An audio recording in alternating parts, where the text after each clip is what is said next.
are going to discuss principles of image interpretation. Indirectly, once or twice we have interpreted some images, but we need to know what are the key or different key components or keys of image interpretation, because image interpretation is very much required because of the reason that after all these images have to be used for certain applications. One image interpretation or that pattern recognition while discussing image classification techniques, especially the unsupervised classification techniques, we have discussed indirectly about the image interpretation. But many times that automatic way of classifying an image may not be solution, because in single image we are having lot of variations which are present there, lot of heterogeneities which are present there, and human interventions or intuitions are required to get the information. Another point also, you recall that a picture tells 1,000 words, and I have added in that an image, a satellite image, tells 10,000 words, because whatever you are seeing on an image, much more is there inside, or when we start doing interpretation. So that skill one has to really learn while using the images. So these are the basic things which we are going to see or discuss in this image interpretation. So the basic principle is here is the visual interpretation using our eyes and mind of satellite images is important because for different applications, as I have just mentioned. Visual interpretation is a skill that has to be learned by the interpreter applying equally to an image or many images together. And nowadays a lot of data is being used for change detection studies, and therefore whatever we do through automatic methods, we must also verify through our visual interpretations skills as well. So that is skill we have to learn. Earlier when we started remote sensing or aerial photographs, they were photographic products, and these there we couldn't do much analysis except for interpretation. But now most of these satellite images which we are handling today are in digital form. So instead of seeing on papers or in form of films, now we see generally on a screen, on computer screen. Originally the data is collected as in digital form, but earlier we didn't have such facilities, so we used to go for analog products and or photographic products. So depending on what kind of correction applied and level of processing which has been done on satellite data, ultimately that data has to be interpreted or used for different applications. So there are various keys are there. Before that I would like to remind this slide which we have also used while discussing color transformations. As you know that we are having nowadays multispectral scanners. Of course, since 1972 onward, Landsat 1 also had a multispectral scanner, that is MSS had the 4 bands. And if I now talk, then today we are having hyperspectral scanners which are having more than 200 bands. But creating color composite is always has been a very common practice. So in color composite, as you know, we use the additive color scheme, and then we take the 3 different bands which are highly uncorrelated or not correlated, and then generally in a standard false color composite we assign for infrared channel we assign red color, and accordingly then green and blue. And by after this color transformation or added through additive color scheme, we get a false color composite image like this. Now interpretation, because 3 bands information is combined in one, And black and white images are not as easy to human for image interpretation as the colored. Colored is always, human is always comfortable with colored images because discrimination becomes much more stronger in colored images than compared to black and white image. For example, these left image is the panchromatic image of Delhi region and Delhi area, and on the right side what you are seeing is the color composite, and much more it is this is IRS 1C list 3 image which is a standard false color composite. That means the infrared channel has been assigned red color, and that you can also see that the areas which are having very strong presence of vegetation are appearing in this false color composite in red color. So, as you can see that a lot of ease is there with colored images rather than black and white image. However, black and white image, though it is having higher spatial resolution, and that resolution is about 5.8 meter resolution, whereas this list 3 is having 23.5 meter resolution, but it is multispectral, and therefore it is much easier for us to interpret such image, because vegetated areas or agricultural lands or whatever the forested part or afforested part all can be recognized very easily, also built up land and other things. So, therefore, colored images interpretations is very much required. Now, what should be the, when I go for interpretation, what should be the strategies for image interpretation or visual image interpretation? Basically, the purpose here is to identify what we see on the images. As in the previous image we were seeing, similarly that whenever we get an image, we try to identify different objects which are present in the image, and these objects we identify based on certain key criteria. So, those criteria we are going to discuss in detail, and once what we see on the image and communicate the information obtained from these images to others for evaluating its significance. And so, like whoever is having that kind of skill of visual image interpretations can do, and then reports and other maps can also be prepared. This also includes that what is the location and extent of that image.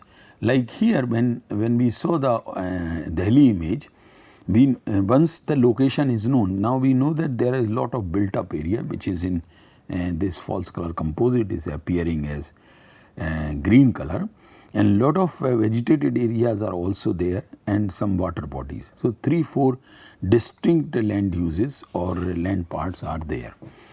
So, this also includes where the image belongs to, what is the extent of that image, and use of such products like satellite images.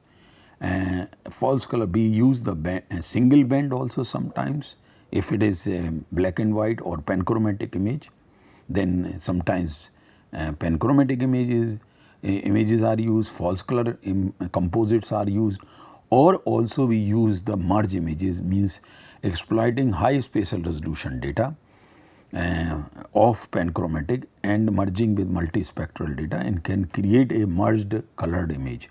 So, all these kind of products can be used for image interpretation.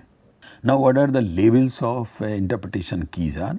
That these criteria which we use to identify different objects which are present in the image, the key interpretations are, the basic elements of image interpretations are, the first is the location. What is the location of these objects which are present in? Because if I am seeing a river, then along the river I might be seeing some features which are always associated with the river. So, similarly, if I am seeing some built up area and I am seeing a green area maybe having a square or rectangular or circular body, I may interpret it as a garden or a park within that built up area. So, the location is very, very important for which is one of the key about basic elements of image interpretation. Then the size of that object which we see here, because we must know the scale of that image which we are seeing on screen, because now we do the interpretation directly on the screen of computer. So, therefore, the scale also should be known to us. Then shape, what is the shape of that object? If it is a completely very straight line and throughout its thickness the width is not varying, then and sometimes we see some stations also along that track, then we can interpret that is a railway track. But if it is a say river, then and that river is flowing in a plain areas like Indo-Gangetic plain, then that will have a wavy kind of appearance, and that we can interpret very easily that is a river. So, the shape also matters. Then shadow, because if I am working in a hilly area or doing interpretation, image interpretation of a hilly terrain, there also shadow will play very important role, also in the urban areas. Tone and color, that also very important key of image interpretation, that what is the tone and what is the color. If it is black and white, then we say tone, if it is color composite, then we use the color. And texture is also very important, whether it is a very smooth texture or a speckled texture or having some pattern in the data sets or in the image associated with certain objects, that also exploited. Then height and depth, sometimes we get that information indirectly, and that can also be used in image interpretation. Because if there is a say building will have a shadow, and because of looking the shadow, we can have some idea about the height of the that building. So, that is why height or depth plays very important role. And the site, that is location, situation, how it is situated, and association, with what features it is associated. If it is we are seeing roads, we are seeing railway track, we are seeing some water body and lot of built up land, then it is easy to conclude that it is some village or town or city is there, depending on the size of that area. So, in that way image interpretations are there. Now, we will go one by one of these key interpretations, and will along with that we will be also seeing some examples. So, there are two primary methods to obtain precise location in the form of coordinates. One is do the survey in the field using traditional surveying techniques, or maybe using our GNSS or global GPS systems, and that can also be used to collect exact location of different objects which are present or I am seeing in the image as well as in the field. Also collect remote sensing data, for which we are going to have the interpretation and rectify the image, georeference the image, and extract the desired coordinate information. So, that information can be extracted from these georeference images. Most users or scientists are relatively, they use the inexpensive GPS instruments, maybe for not going for very accurate positioning, but maybe little coarser positioning. But as time is passing, more navigation systems nowadays are available. Earlier only US, that is GPS was available. Now multiple navigation systems are available, and therefore the receivers which GNSS receivers which now we use in the field are giving very relatively very good accuracy, say about 3 meter or 4 meter in open areas. That is very good for such kind of studies in which we need to do the interpretation, and using one of this key is the location. Now, the next key is the size. Size of the objects is one of the most distinguished characteristics, important characteristics, and one of the more important elements of interpretation. Because if there is an object, by seeing the relative size also, we can have some idea about the object very quickly. So, what size includes the length, width, perimeter which can be measured, or it is necessary to know also, as I mentioned, the scale of the image or photograph. If I am doing a interpretation on print out of a image, then I should know the scale, because if I do not know the scale, then probably the idea about the size I may miss. So that is why it is important to know the scale. Most commonly measured parameters for the size are length, width, perimeter, area, and occasionally maybe volume is required. So if I am seeing a water body and its association, color and everything, then I can identify that perhaps it is a water body. Now it's might be a pond, a reservoir, or maybe a river stream. So depending on the size, shape and other things which we will. So shape, like size, important key of image interpretation. So the shape is very, very important to do the reliable interpretations of any satellite image. So it is basically the geometric form which is represented on the image of by that object. Regular shapes, if I am seeing and repeatedly which are being seen, then those shapes might be sign of a man-made objects. Like there might be a big colony and all buildings are of the same size and shape, and they are located maybe in 20 numbers or 30 or 40 numbers or hundreds of numbers, then regular shapes are there, then it becomes easier to identify that it is perhaps a colony or a well-developed town or well-planned town is there. Regular shapes with no distinct geometrical pattern are sign of natural environment, because nature may not leave those kind of regular shapes or pattern. So therefore, if such situations are there, we see like no distinct geometrical pattern in regular, maybe a forested part or maybe a fluvial system, any such thing which may not be having a regular shape, these might be having irregular shape. So based on that also we learn how to identify such objects. Next, another important key of image interpretation is the shadow.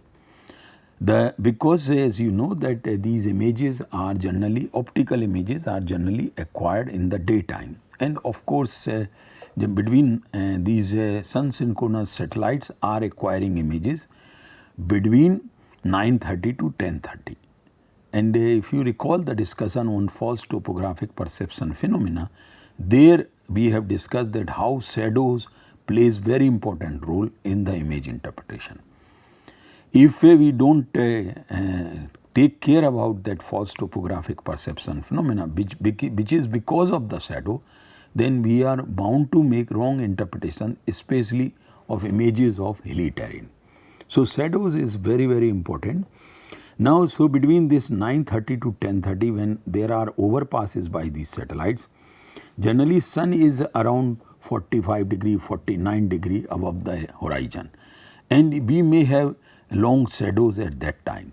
So shadows are there, and shadows can also be exploited in image interpretation, and then our interpretations becomes much easier. So shadows are some, of course they obscure other objects, but same time they also provide help to identify different objects which might be present within that image. For example, here this is a very famous monument which is called Washington Monument in Washington DC, USA. On the left image you are seeing the photograph taken by a camera, and on right image you are seeing, on right one you are seeing a satellite image taken in the morning hour. See, so if you see very carefully, the object looks very small, as I have just highlighted with this highlighter, whereas the shadow is in black and very long, which is going like this. So just looking like this, we can have some idea about the height of the object. This is a very high resolution satellite image, and still the shadow plays. So, that means when this image was acquired and north is upward, that means the sun was somewhere here, and this is what we have been discussing in FTPP discussion, false topographic perception discussion, that generally the sun is in the southeast quadrant. So, it is very easy to identify that this Washington Monument is a very having a very big height, and this object, because based on the shadow. If suppose that we did not have the shadow, then it becomes very difficult to identify that this object is having big height. So, this example, as I have just shown, becomes very difficult to interpret if we do not have shadow. So, shadow sometimes obscure, because the objects which are below this shadow or have gone in the shadow are now very difficult to identify, true, but at the same time some other objects are identified easily if we are having the shadow. So, generally it is good practice to orient the photos that shadows are falling towards the interpreter. That means we should assume that sun is here in the northwest direction, then we get the correct depth perception also. Now, this pseudoscopic illusion or false topographic perception can create problems of areas which are having lot of shadows, especially in hilly terrain, and therefore shadow must be taken very carefully. You know that using shadow we can also determine the height of the building as well. So, this is what is that if shadow length is this much, which is x here, the position of the sun is here. So, we are getting the length of the shadow. We know what is the height of the satellite or altitude. So, this has been calculated for the tallest building on the earth so far, that is Burj Khalifa in Dubai in UAE, and then height can be calculated using this this theta of the sun or mu, and that way we can have the estimate of height also. So, this is we are having this angle theta of the satellite, that is lambda and mu, and that can be used. So, shadow, though it obscures the objects and create problems for interpreting other objects, but the shadow also helps us to identify various objects which are having big heights or in hilly areas, and also we can determine their height as well. And one other thing is that while interpreting areas which are having lot of shadow or hilly images, one should take care about the direction of illumination. So, and that means we should have either we rotate the image or do the false topographic corrections and then do the interpretation. Now, shadow as this false topographic perception discussion, this slide is from there. What we are seeing that when north is upward, sun is in the southeast quadrant, then a snow peak appearing as in depression, which is a wrong perception, and this is all happening just because of the shadows. You see here this part is completely in the shadow which is there, and when we rotate by 180 degree, north is downward. Now, we are seeing incorrect perception, and what we have done is we have forced the sun by rotating to go in the northwest direction, and therefore we get correct perception. And once you start getting correct perception, you are bound to make good interpretations or correct interpretation. But if you are getting wrong perception, it is inevitable that you would make wrong interpretations. So, the shadow plays very important role in image interpretations.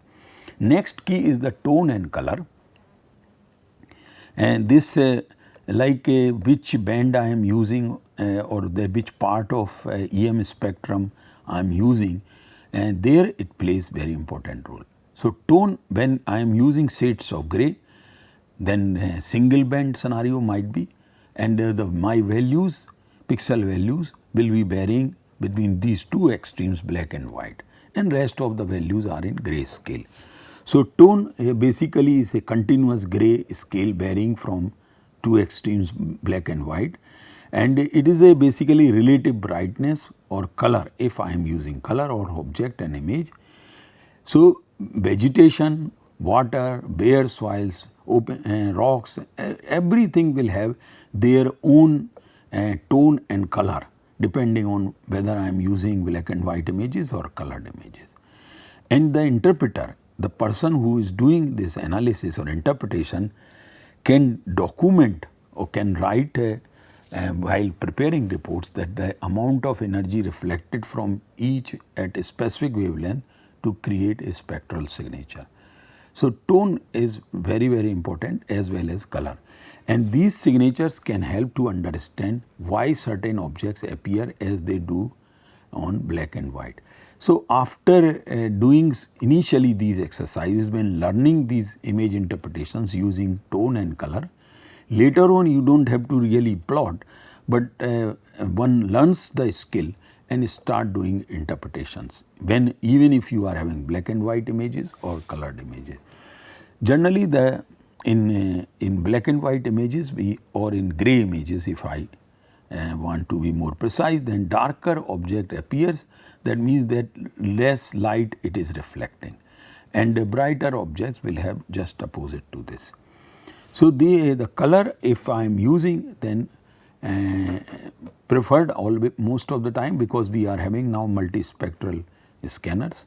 So, then as I mentioned that black and white will allow us to differentiate only to 40 to 50 individual shades of grey, whereas human is very comfortable color, and because it makes interpretations very accurately, and therefore the colored images can allow to detect thousands of different colors. So, that is the difference between. Generally we should try to go for interpretations of colored images. Colors of course aids in the process of image interpretation.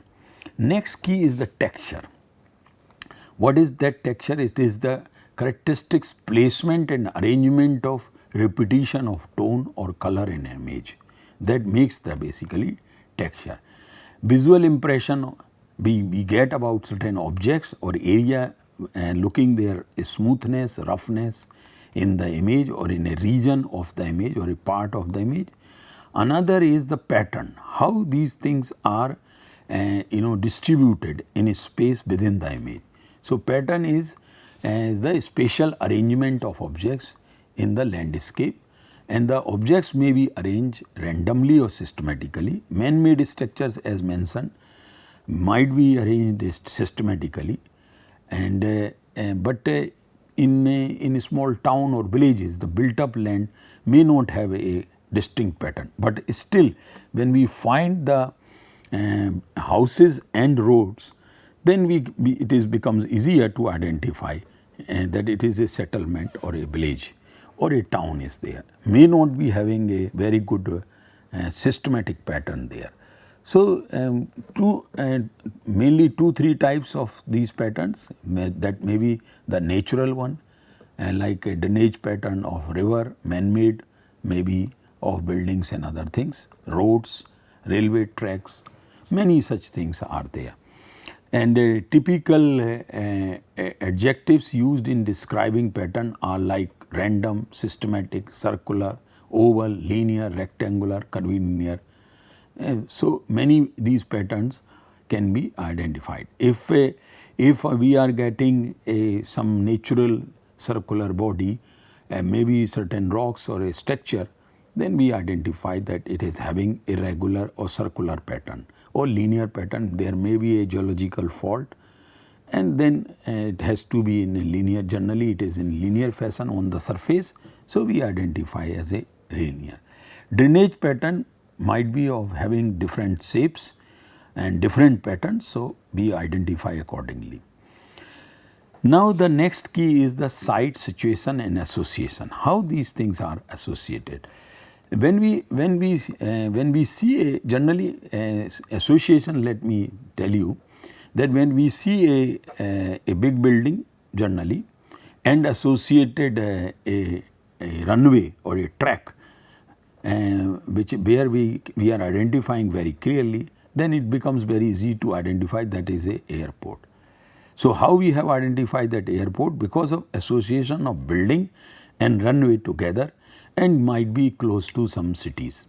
So that way these things we learn and that kind of a skill, and we start interpreting things very quickly and very reliably also.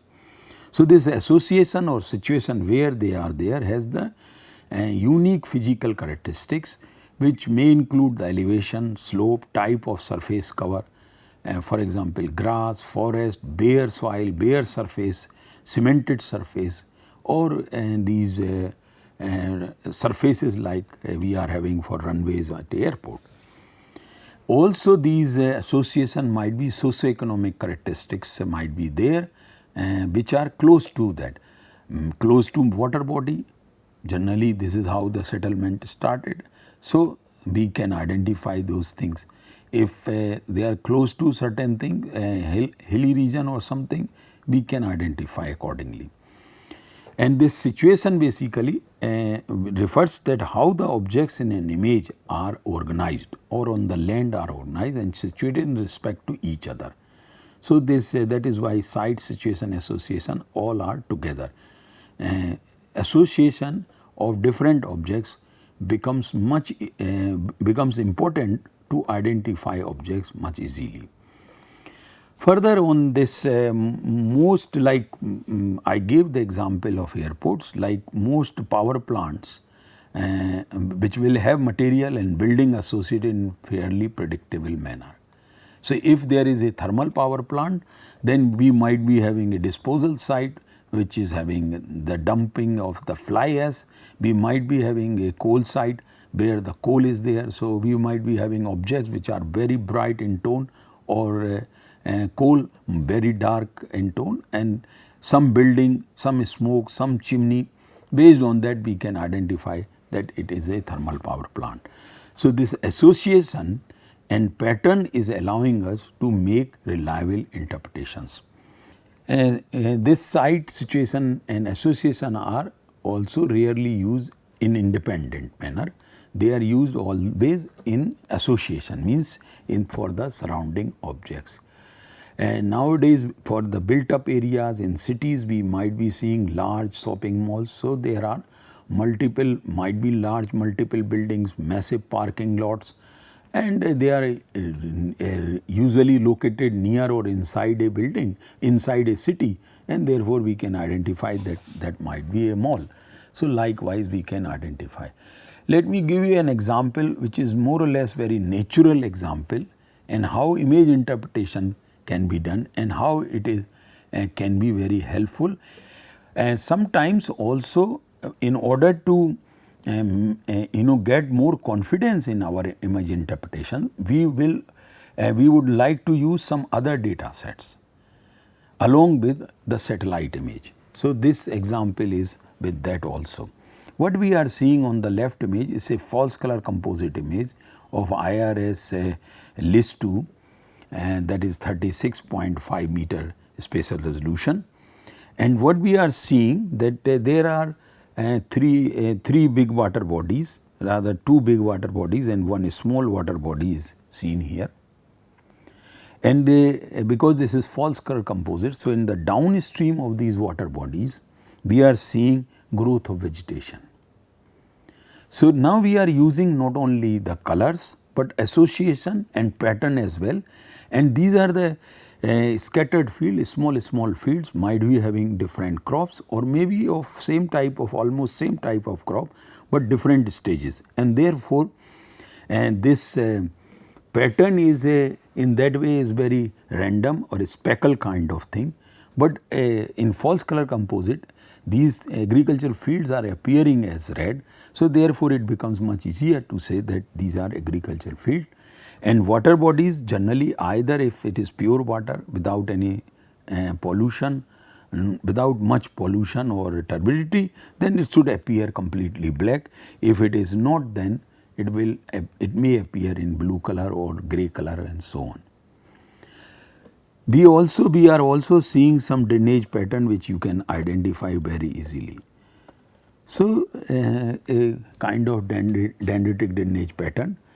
So, based on this, what we can identify that probably the terrain belongs to a hard rock terrain. Also, by seeing these images and whatever the shadow which we are having, we can also identify that these are the areas which are higher grounds and these are the areas of lower ground. And in order to have confidence in our interpretation, we can use other data sets like in this one, this data set which is a digital elevation model of the same area of which this image belongs. And what we see that of course these white areas, lighter tone areas are having higher grounds, higher elevation because this is digital elevation model. And lower grounds and other things are having darker areas. So, we can make very good interpretations and can tell lot many things about this area just using this image and some other data sets. And one of the discussion which we are going to have on how to use remote sensing images for groundwater exploration and recharge studies, in which this left image and of course right digital elevation model, we will bring back again these images or data sets and we will start doing interpretation for groundwater as well. By just making interpretations on satellite images, false color composite along with maybe one or two other data sets, we can have some idea about the groundwater conditions of the area. Though directly we are not getting any evidence, but indirectly through image interpretations such information can be extracted, and that is the skill basically is required in image interpretation. So, this brings to the end of this discussion. Basically this is the first part. Now, in the next part we will be looking different objects, especially geological structures and how these structures are interpreted to extract the information about geological conditions of that particular area of which the satellite image belongs to. So, this brings to the end of this discussion. Thank you very much.